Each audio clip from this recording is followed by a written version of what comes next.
हाय। हाँ, हम स्टार्ट कर रहे थे। क्या स्टार्ट कर रहे थे? अरे खत्म कर चुके हैं। क्या स्टैंडर्ड कॉस्टिंग नहीं, खत्म भी नहीं किए हैं। क्या किए हैं पता है? थोड़ा खत्म किए हैं और थोड़ा बाकी है। मैं और एक बार आपको रिवाइज कर देता हूं, क्या क्या खत्म किए हैं और क्या क्या बाकी है। सुनो बच्चे, स्टैंडर्ड कॉस्टिंग में हमने जो स्टार्ट किया था, मैंने जो डायग्राम बनाया था वो नेट प्रॉफिट से शुरू था। नेट प्रॉफिट कैसे आता है? कैसे आता है जल्दी से बोलो। आता है सेल्स और कॉस्ट का डिफरेंस जो होता है वो प्रॉफिट होता है या मार्जिन। ठीक है, फिर हमने क्या किया, कॉस्ट को डिवाइड किया। उसके कितने सारे एलिमेंट्स थे?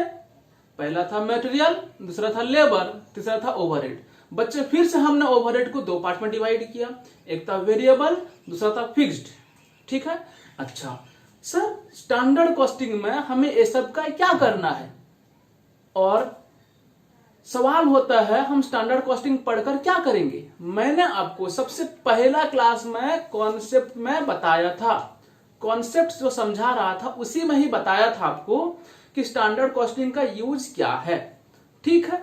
अच्छा, फिर से मैं और एक बार आपको बता देता हूं। हम उस पर क्या करते हैं, स्टैंडर्ड कॉस्टिंग क्या है ना, वो एक टेक्निक है बच्चे। आप पढ़े थे जो टेक्निक ऑफ कॉस्टिंग, जो बेसिक कॉन्सेप्ट था, वहां पे मेथड्स ऑफ कॉस्टिंग और टेक्निक्स ऑफ कॉस्टिंग हुआ करता है। तो स्टैंडर्ड कॉस्टिंग जो है वो क्या है? टेक्निक्स ऑफ कॉस्टिंग है। मतलब बहुत सारे टेक्निक्स में से ये भी एक टेक्निक है कॉस्ट अकाउंटिंग का। इसे कैसे यूज किया जाता है ना, हम क्या करते हैं ना, प्रैक्टिकल सिनेरियो में क्या होता है, हम किसी चीज का पहले बजट बनाते हैं, फिर उसके बाद में उसका एक्चुअल प्रोडक्शन होता है। हम बजट बनाए होंगे, फिर एक्चुअल प्रोडक्शन होगा, फिर एक्चुअल जो प्रोडक्शन, हम बजट जो बनाए होंगे उसका आउटपुट कुछ और रहता है, जब एक्चुअल में जो प्रोडक्शन होता है उसका आउटपुट जो होता है कुछ और होता है। बट एक्चुअल आउटपुट को, मतलब एक्चुअल में जो आउटपुट हुआ है उसको बेस लेकर हम फिर बजट को रिवाइज करते हैं, जिसका नाम हमने दिया था स्टैंडर्ड। ठीक है। हाँ सर। फिर उसके बाद हमने क्या किया, स्टैंडर्ड का और एक्चुअल का जो डिफरेंसेस है हमने कैलकुलेट किया, जिसको हम बोलते थे वेरिएंस। सर ये हम क्या करेंगे, इसका हम क्या करेंगे कैलकुलेट करके, ये यूज कहां होगा, हमारा काम का है या नहीं है? सुनिए बच्चे, जब बहुत बड़े बड़े इंडस्ट्री में आप काम करोगे ना, तो मैनेजमेंट आपको एक जिम्मेदारी देंगे। अगर मान लीजिए एज ए कॉस्ट अकाउंटेंट आपने काम करना शुरू किया, तो आपको बोला जाएगा कि प्रोडक्शन जो होता है वहां पे कई सारे डिपार्टमेंट्स इन्वॉल्व होते हैं। एक होता है परचेज डिपार्टमेंट, एग्जांपल, कई सारे डिपार्टमेंट्स होते हैं बट मैंने दो एग्जांपल लिया था। जैसे कि प्रोडक्शन डिपार्टमेंट एक होता है और परचेज डिपार्टमेंट एक होता है। प्रोडक्शन डिपार्टमेंट का काम क्या है? रॉ मटेरियल को यूज करना। और परचेज डिपार्टमेंट का काम क्या है? रॉ मटेरियल मार्केट से परचेज करना। ठीक है। अब देखो, जो हम बजट बनाए थे और एक्चुअल जो किया उसमें कई सारा डिफरेंसेस आते हैं, वो डिफरेंसेस को हम वेरिएंस बोलते हैं। वेरिएंस कभी कभी एडवर्स होता है, कभी कभी फेवरेबल होता है। एडवर्स आया तो हम कंट्रोल करने का मतलब कोशिश करेंगे। ये भी तो कॉस्ट अकाउंटिंग में पढ़े थे ना, cost control, cost reduction, cost review, cost evaluation, ये सब पढ़े थे। तो ये सब फिर यूज होगा अगर अरे पता तो चले कि एडवर्स का इफेक्ट कहां पे आया है, किसकी वजह से आया है, प्रोडक्शन डिपार्टमेंट की वजह से या परचेज डिपार्टमेंट की वजह से, तो हम तो उन्हें फिर ट्रेनिंग देंगे या कुछ देखा जाएगा। अगर वही अनस्किल्ड एम्प्लॉई है या अनस्किल्ड लेबर है तो उन्हें फिर ट्रेनिंग देकर स्किल्ड बनाया जाएगा। तो ये बहुत सारी बातें हैं। तो मैं हमेशा बोलता हूं ये सब में हमें उलझना नहीं है। और मैं स्टार्टिंग का जो क्लास लेता हूं उसमें आपको सारा कॉन्सेप्ट बता देता हूं, और हमारा जो लाइव क्लास चलता है सीपीआई में, वहां पे मैं सारा बात बोलता हूं, सारा बात वहां पे बोला जाता है आपको। अब यहां पे हम कुछ थोड़ा थोड़ा कॉन्सेप्ट समझते हैं और क्या करते हैं, क्वेश्चन का प्रैक्टिस करते हैं। ठीक है। हमने अब तक जो खत्म कर लिया है वह है क्या, material variance and labour variance. बाकी रहा क्या बच्चे, ओवरहेड रहा। कॉस्ट का पार्ट में अगर देखा जाए क्या रहा, ओवरहेड। फिर ओवरहेड में कितने प्रकार का होता है बच्चे, दो प्रकार का होता है ओवरहेड, फिक्स्ड एंड वेरिएबल। उस ये कॉस्ट का पार्ट खत्म। फिर उसके बाद हम सेल्स वेरिएंस में देखेंगे, सेल्स वेरिएंस, फिर उसके बाद देखेंगे क्या, प्रॉफिट वेरिएंस। ठीक है। आज का क्लास में मैं आपको सिखाऊंगा सेल्स वेरिएंस और प्रॉफिट वेरिएंस या मार्जिन वेरिएंस कैलकुलेट करना। सर ओवरहेड का कहां जाएगा, ओवरहेड का कहां जाएगा, ओवरहेड का हम नेक्स्ट क्लास में करेंगे। समझ में आई बात? इसलिए वो थोड़ा अलग पार्ट है, उसका कैलकुलेशन थोड़ा ओवरहेड का जो है, फिक्स्ड ओवरहेड का जो कैलकुलेशन पार्ट है वो दोनों बहुत आसान है। वेरिएबल और फिक्स्ड ये दोनों ओवरहेड्स का जो कैलकुलेशन है ना, मैं क्या बोलूं बच्चे, जितना सारा वेरिएंसेस का कैलकुलेशन है वो सबसे मतलब जो इजी, सबसे सिंपल कैलकुलेशन जो है वो ओवरहेड में ही है। तो इसलिए मैं आपको क्या करूंगा, लास्ट में बताऊंगा, ठीक है। आज का क्लास में हम सीखेंगे सेल्स वेरिएंस कैसे कैलकुलेट किया जाता है और प्रॉफिट वेरिएंस कैसे कैलकुलेट किया जाता है। चलिए आते हैं कहाँ, सेल्स वेरिएंस। चलिए हम जो पढ़ने वाले हैं अभी वो क्वेश्चन नंबर 6 अभी सॉल्व करेंगे हम लोग। बट उससे पहले कुछ मेरी बात को आपने समझनी है, मेरा बात कुछ समझेंगे आप, फिर उसके बाद हम जो है सवाल नंबर 6 को आ जाएंगे, ठीक है। सवाल नंबर 6 जो है, compute the sales variance total price volume from the following figures, ये बात बोलता है, ठीक है ना। हाँ सर, तो पहले मेरा ये सवाल को सॉल्व करने से पहले मेरा थोड़ा बात सुन लीजिए, फिर उसके बाद ये सवाल जो है सॉल्व करेंगे, ठीक है। हाँ सर ठीक है, सुनिए पहले सेल्स वेरिएंस में क्या होता है। देखिए बेसिकली क्या होता है, मैं पहले मटेरियल का कॉन्सेप्ट समझा देता हूँ। हम जब मटेरियल कॉस्ट वेरिएंस कैलकुलेट करते थे तो क्या होता था बच्चे, इसका होता था क्या, standard quantity into standard price या standard rate minus actual quantity into actual rate. जबकि हम ये कॉस्ट का वेरिएंस कैलकुलेट कर रहे हैं, हम हमेशा क्या देखते थे, हमने जो सोचा, मान लीजिए स्टैंडर्ड जो कॉस्ट है वो लगेगा ₹100, लेकिन एक्चुअल में कॉस्ट लगा बच्चे कितना, 90। बात समझ में आई। स्टैंडर्ड कॉस्ट मान लीजिए standard quantity into standard rate आया कितना बच्चे, ₹100, और minus actual quantity into actual rate जो आया कितना बच्चे, वो ₹90 आया। समझ में आई। तो अब ये जो ₹10 आएगा, ₹10 आएगा, क्या आएगा बच्चे, एडवर्स आएगा या फेवरेबल आएगा, बोलो तो। सर ये फेवरेबल आएगा। मैंने बोला बच्चे क्यों, सर हमने सोचा था, अपने सोच के हिसाब से ₹100 कॉस्ट लगेगा, ₹100 खर्चा होगा, ये हम सोचे थे, ठीक है। बट अब खर्चा हो रहा है सर कितना, ₹90 खर्चा हो रहा है। तो ये सर हमारा फ़ायदा है, हम जितना सोचे थे उससे कम खर्चा हुआ है, तो इसलिए इसको बोलते हैं फेवरेबल बोले। फिर मैंने बोला बच्चे अगर मान लीजिए स्टैंडर्ड कॉस्ट 90 आता और एक्चुअल कॉस्ट बच्चे 100 आता, तो आप क्या करते बच्चे, ₹10 जो आए क्या आएगा, एडवर्स आएगा। क्या आता, ये एडवर्स आता, ठीक है। हाँ सर ठीक है। अब सुनो, ये एडवर्स क्यों आया ना, हम सोचे थे कितना, अपना बजट के हिसाब से जो कैलकुलेट किए वो ₹90, लेकिन हो गया खर्चा कितना, ज़्यादा हो गया, तो इसलिए ये हमारे फेवरेबल में नहीं है, ये एडवर्स है, ठीक। बिकॉज ये खर्चा का बात कर रहा है, ये कॉस्ट का बात कर रहा है बच्चे। अब मैं आपको बताता हूँ, सुनिए, सेल्स का कॉन्सेप्ट समझाता हूँ। हम ना बच्चे इसका भी बजट किए थे, इस बार मान लीजिए ₹100 का सेल होगा, हम बजट किए थे ₹100 सेल होगा, ₹100 का टोटल ₹100 का सेल होगा। बच्चे एक्चुअल में सेल हुआ कितना, 90। बताओ अब ये जो ₹10 है ये एडवर्स आएगा या फेवरेबल आएगा, बोलो तो, बोलो क्या आएगा, क्या फेवरेबल आएगा, नहीं जी नहीं। आप बोलेंगे सर स्टैंडर्ड ज़्यादा है बट एक्चुअल जो है कम है, इसलिए सर फेवरेबल आएगा। मैंने बोला नहीं बच्चे, वो कॉस्ट में ऐसा होता था, बट यहाँ पर तो सेल्स है बच्चे। हम सोचे थे हमारा सेल्स, हम जब बेनिफिट का बात करते हैं तो कॉस्ट का थोड़ा क्या होगा, रिवर्स होगा। तो अब देखो बच्चे, यहाँ सेल्स का बात कर रहे हैं हम, सेल्स का जब बात कर रहे हैं तो हम सोचे थे हमारा सेल्स होगा कितना, ₹100, ₹100 सेल होगा, लेकिन सेल्स हुआ कितना, ₹90 का सेल्स हुआ। हुआ क्या बच्चे, हमारा फेवर में है या हमारा एडवर्स में है, एडवर्स में है बच्चे। समझ में आई बात। ओ तो सर मैंने बोला जी सर कॉस्ट, चाहे लेबर कॉस्ट हो, चाहे मटेरियल कॉस्ट हो, चाहे लेबर कॉस्ट हो, चाहे मटेरियल कॉस्ट हो, इसमें जो फॉर्मूला आपको समझाया गया वो वही रहेगा सेल्स में भी, सेल्स में भी वही रहेगा, लेकिन जो एडवर्स और फेवरेबल का जो कॉन्सेप्ट है वो क्या हो जाएगा, थोड़ा रिवर्स हो जाएगा। समझ में आई बात, क्या होगा, थोड़ा रिवर्स हो जाएगा। हाँ सर रिवर्स हो जाएगा। मेरी बात समझ पाई? और मैंने आपको लॉजिक भी बताया ऐसा क्यों होगा। ठीक है, तो हम यहाँ पर अभी क्या पढ़ रहे हैं? सेल्स वेरिएंस पढ़ रहे हैं, और हम मटेरियल और लेबर का वेरिएंसेस जो है हम अच्छी तरह से पढ़ चुके हैं। और मैंने उसी तरह आपको बताया जो ओवरहेड का वेरिएंस मैं लास्ट में बताता हूँ, और हमेशा की तरह आपको लास्ट में बताया जाएगा। ठीक है, आगे बढ़ते हैं। अब आ जाओ इस सवाल में। चलो ये सवाल को देख लो। Compute the sales variance total price and volume.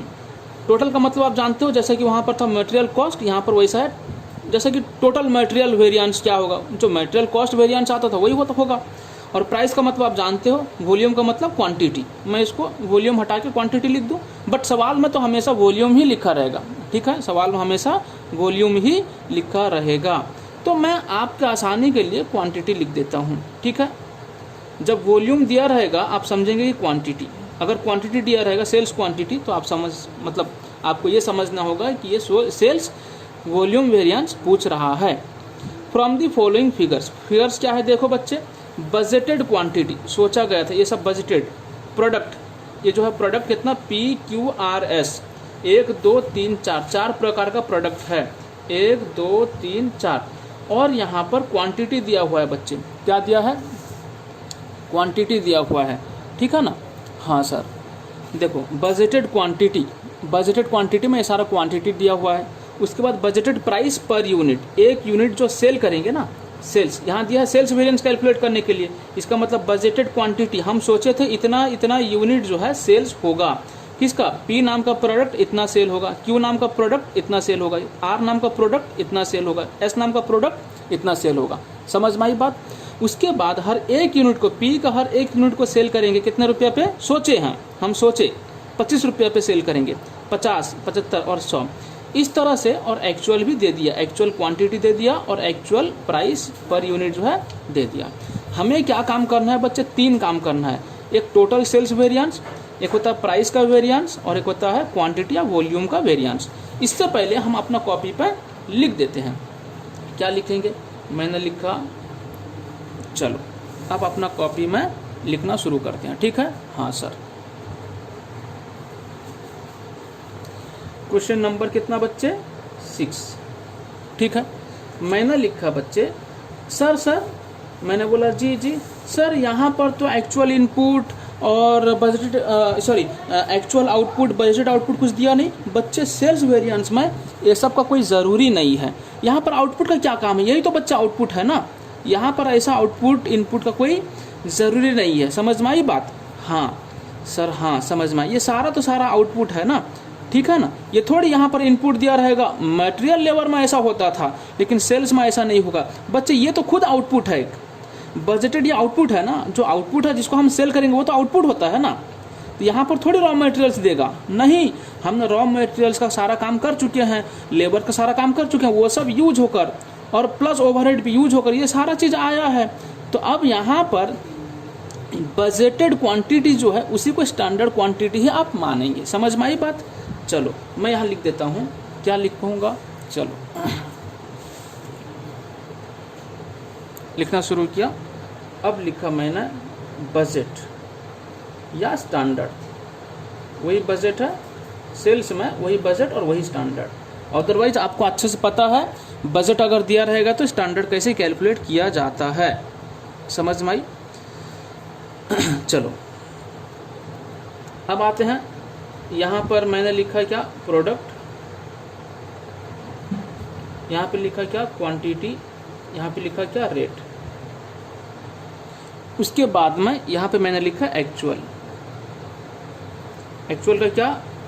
Quantity और रेट। ठीक है, इस तरह से हमने लिखा।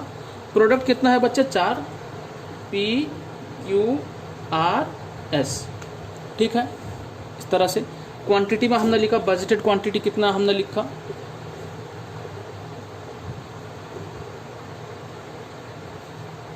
चलो लिखो।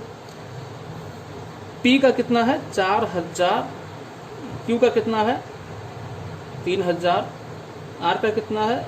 2000। और S का कितना है? 1000।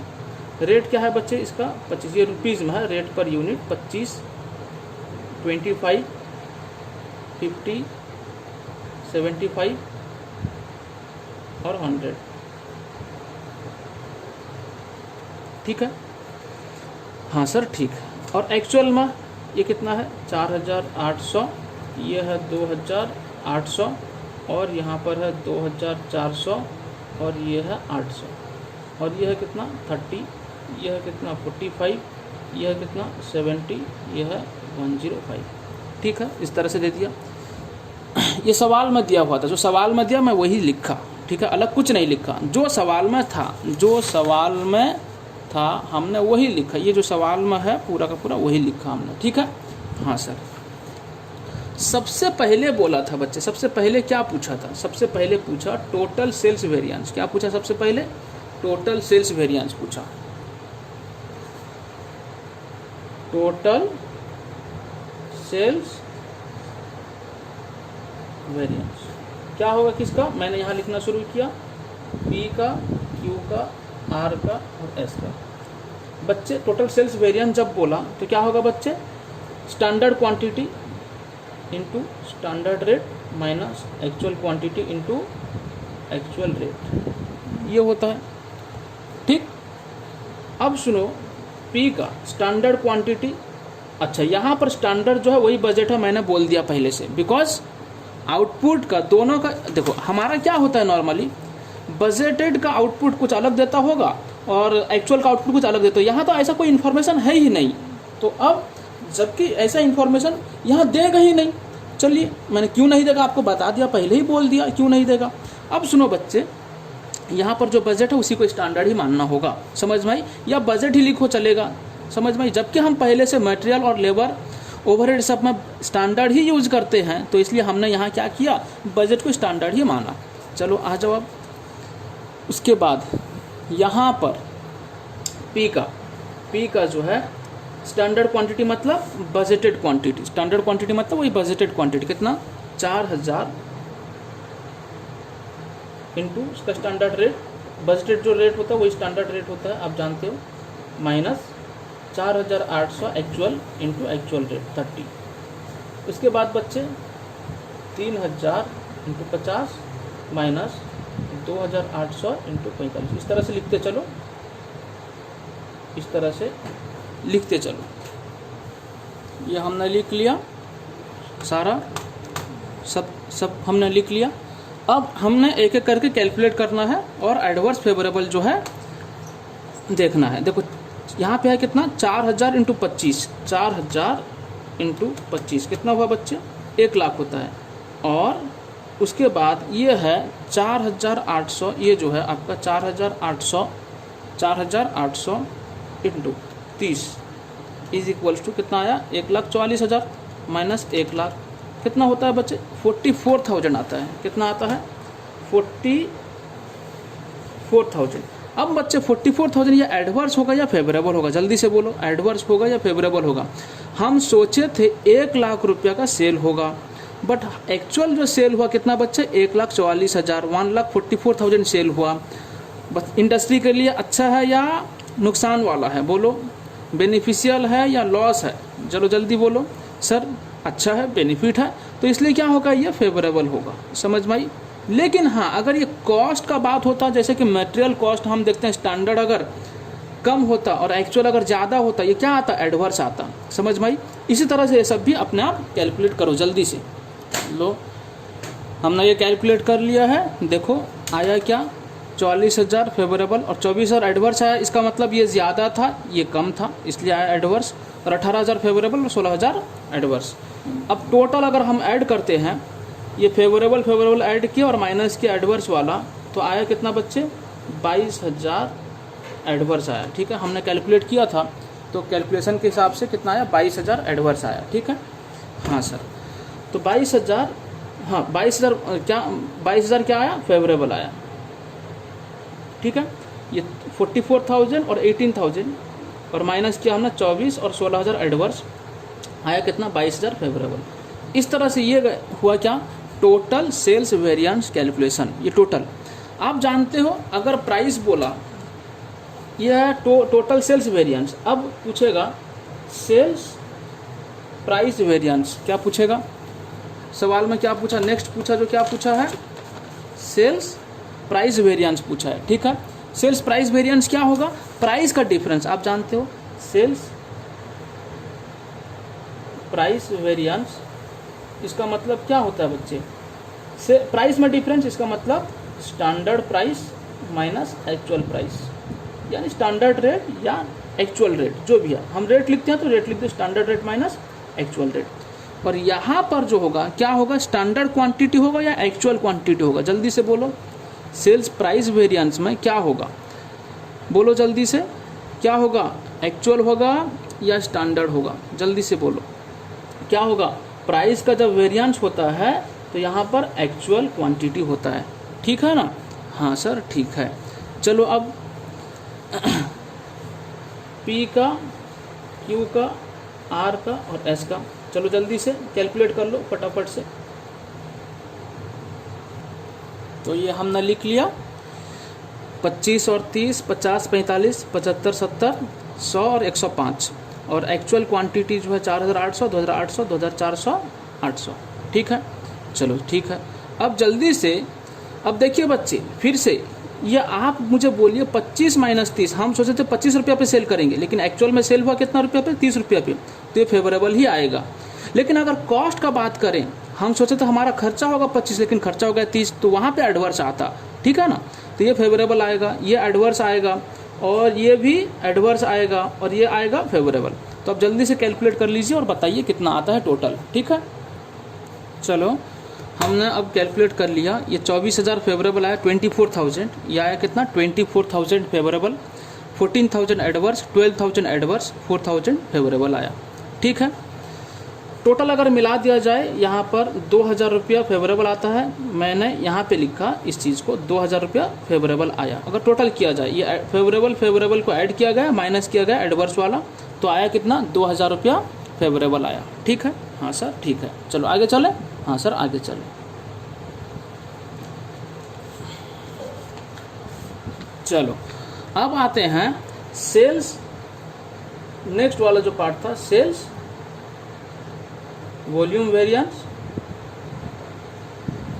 ये जो है क्या है, क्वांटिटी का डिफरेंस। सेल्स क्वांटिटी डिफरेंस मतलब क्या होता है, क्वांटिटी वेरिएंस का मतलब क्या, क्वांटिटी का डिफरेंस मतलब standard quantity minus actual quantity. Rate कौन सा होगा, अब वही बात बोला था, ये आपको मटेरियल का कॉन्सेप्ट में समझाया गया था, ठीक है ना, हाँ। एक होता है सेल्स डिपार्टमेंट और एक होता है मार्केटिंग डिपार्टमेंट, फिर उसमें भी प्रॉब्लम है, समझ में आई ना बात, इसलिए यहाँ पर क्या होगा स्टैंडर्ड रेट होगा या स्टैंडर्ड प्राइस होगा, समझ में आई, या budgeted price. Standard price budgeted price तो एक ही होता है। चलो अब आ जाओ P का, Q का, R का और S का, चलो जल्दी से बताओ, जल्दी से लिखो, स्टैंडर्ड क्वांटिटी और एक्चुअल क्वांटिटी का डिफरेंस और स्टैंडर्ड रेट लिख लो जल्दी से। ये रहा आपके सामने स्टैंडर्ड क्वांटिटी एक्चुअल क्वांटिटी का डिफरेंस और स्टैंडर्ड रेट, ठीक है। अब जल्दी से कैलकुलेट करना शुरू करो, ये 4,000 और 4,800 कितना हुआ, 200 डिफरेंस आता है, 200 ज़्यादा सेल हुआ एक्चुअल, और 25 कितना हो जाएगा, आई होप कि 5,000, ठीक है। कितना होता है देखो, 200 × 25 कितना आया, 5,000। ये क्या होगा, एडवर्स या फेवरेबल, बच्चे फेवरेबल। अब चलो उसी तरह से बाकी सब लिखना शुरू करो, बाकी सब कैलकुलेशन शुरू करो। चलो 200 × 50 कितना आया, ये 10,000 एडवर्स,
चलो यहाँ पर ये 20,000 होगा ना, 4,800 डिफरेंस कितना हुआ 800 इंटू 25 कितना होगा, मैं यहाँ पे गलत कर दिया था, ये होगा कितना 20,000, बाप रे बाप रे बाप रे।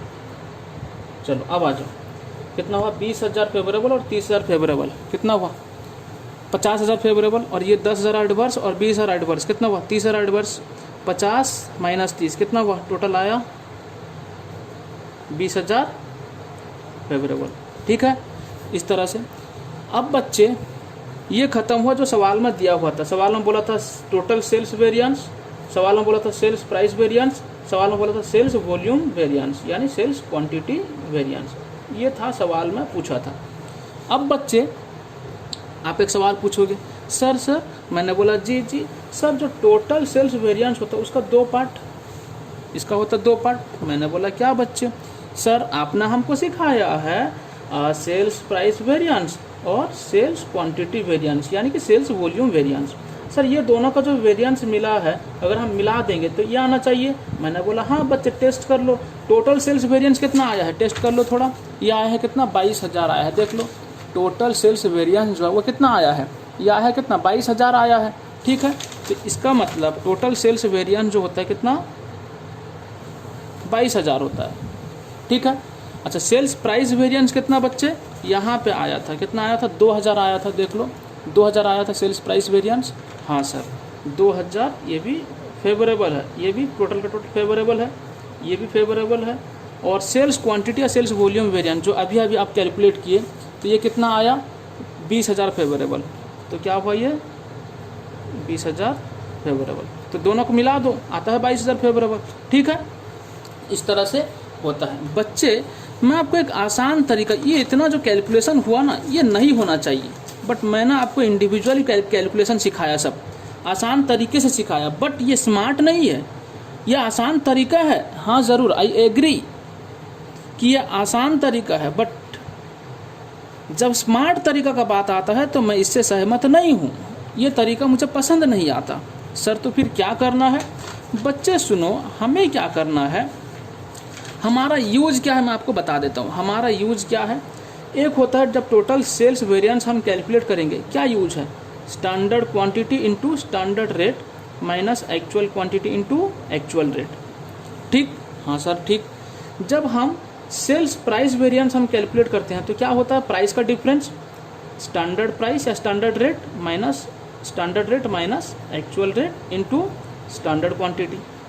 बच्चे इसको अगर हम तोड़ लेते हैं, इसको हम ब्रेक करते हैं, स्टैंडर्ड क्या होता है, standard quantity into standard rate minus standard quantity into actual rate हो गया।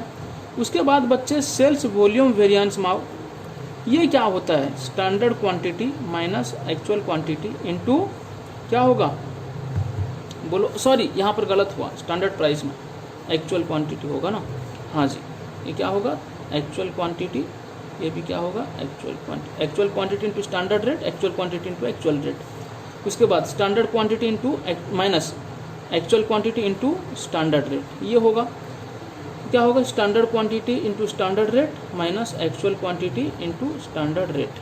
ठीक है, देखो बच्चे यहाँ पे कितना चीज़ है, ये इतना सारा चीज़ में से 3 ही एलिमेंट्स हमको दिखाई देता है, क्या, standard quantity into standard rate, दूसरा है actual quantity into actual rate, और तीसरा जो है वो होता है actual quantity into standard rate. देखो ये 3 चीज़, ये पूरा ये जगह में, ये 3 जगह पे ये 3 ही दिखाई देगा। देखो यहाँ पे standard quantity actual rate, standard quantity into standard rate, actual quantity into कौन सा रेट है, ये एक्चुअल रेट है, actual quantity into actual rate. यहाँ पे क्या है, देखो actual quantity into actual rate. अब यहाँ पे क्या है, actual quantity into standard rate, देखो standard quantity into standard rate, actual quantity into actual rate, actual quantity into standard rate. जो यहाँ पे actual quantity into standard rate, यहाँ भी है actual quantity into standard rate, और यहाँ पर देख लो standard quantity into standard rate, तो यहाँ पे है, और यहाँ पे देख लो actual quantity into standard rate, यहाँ भी है। मतलब ये 3 ही चीज़ क्या है, ये टोटल सेल्स वेरिएंस में और सेल्स प्राइस वेरिएंस में और सेल्स वॉल्यूम वेरिएंस में दिखाई देता है। हम अगर इस तरह से इसको कैलकुलेट कर लेते हैं, यहाँ पे ये जो हम कैलकुलेट किए हैं इसको हम क्या करेंगे, ये जो है हम इसको हॉरिजॉन्टल कर लेंगे, इस तरह से कर लेंगे कॉपी अपना। इस तरह से कॉपी करने के बाद हम क्या करेंगे, सुनो क्या करेंगे बता देता हूँ। आप क्या करोगे, ये सिर्फ और सिर्फ मैं किसका बात कर रहा हूँ, सेल्स का बात कर रहा हूँ, ठीक है ना। सेल्स और प्रॉफिट या मार्जिन का बात करूँगा। जो स्टैंडर्ड क्वांटिटी लिखते हो आप, स्टैंडर्ड रेट या बजटेड क्वांटिटी, ये तो सेम ही होता है। उसके बाद आप क्या करते हो, एक्चुअल क्वांटिटी और उसके बाद एक्चुअल रेट लिखो। यही इतना ही चीज़ लिखा गया है वहाँ पे, कहाँ पे, जो पहला पेज में हम लिखे थे।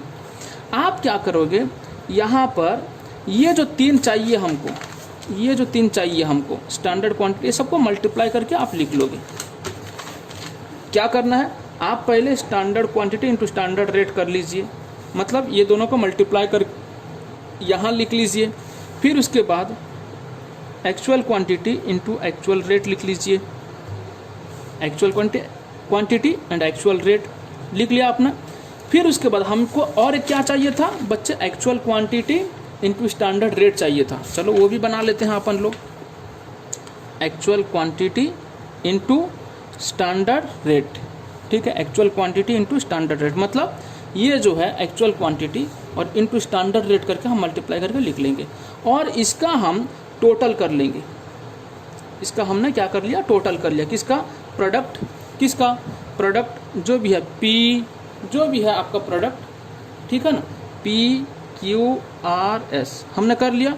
अब हम यहाँ पे क्या करेंगे, हम जानते हैं total sales variance is equals to sales price variance is equals to sales volume variance is equals to क्या होगा, हम इसी चीज़ को जो यहाँ पे लिखा गया है, टोटल सेल्स वेरिएंस क्या होगा, ये फॉर्मूला, सेल्स प्राइस वेरिएंस क्या होगा, ये फॉर्मूला, सेल्स वॉल्यूम वेरिएंस क्या होगा बच्चे, ये फॉर्मूला।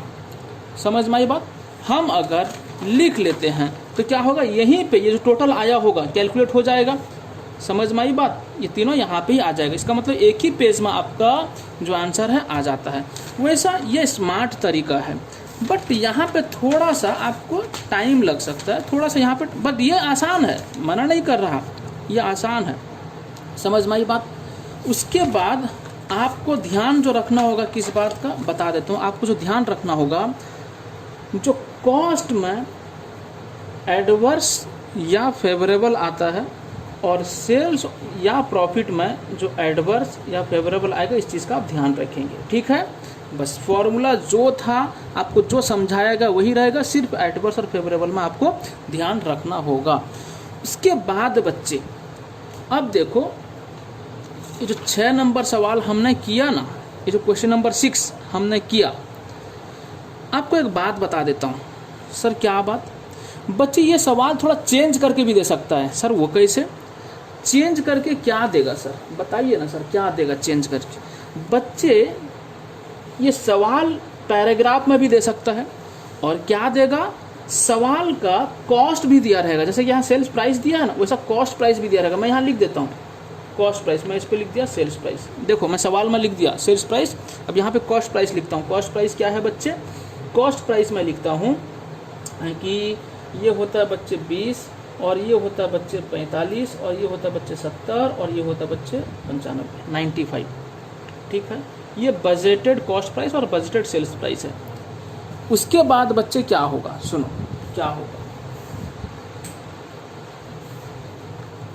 उसके बाद क्या होगा, यहाँ पर एक्चुअल का भी प्राइस दे सकता है। एक्चुअल का कॉस्ट प्राइस क्या देगा, हो सकता है 28 दे दे, हो सकता है यहाँ 40 दे दे, हो सकता है यहाँ पे 60 दे दे, हो सकता है यहाँ पे 90 दे दे, ठीक है। ये हो गया आपका कॉस्ट प्राइस एक्चुअल और ये हो गया आपका sales price per unit actual. समझ में आई।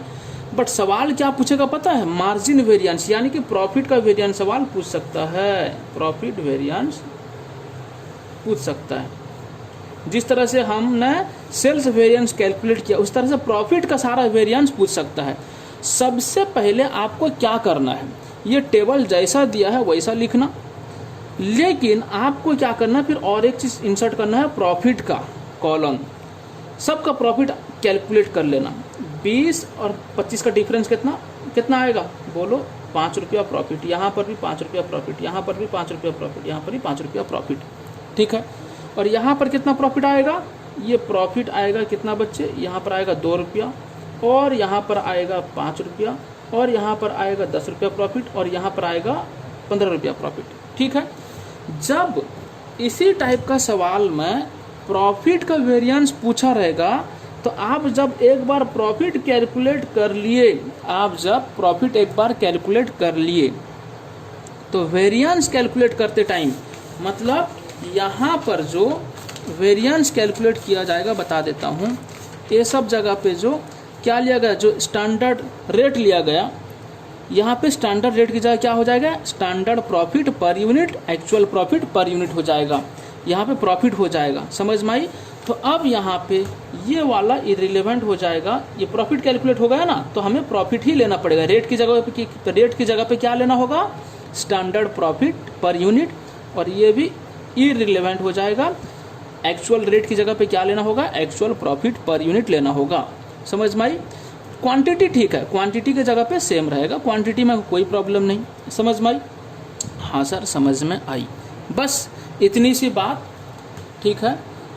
ये थी सेल्स वेरिएंसेस की कहानी जो मिस्टर चार्टर्ड अकाउंटेंट शान की ज़बानी, ठीक है। Thank you very much, thank you. Next पढ़ेंगे हम लोग ओवरहेड वेरिएंस, तब तक के लिए बाय बाय।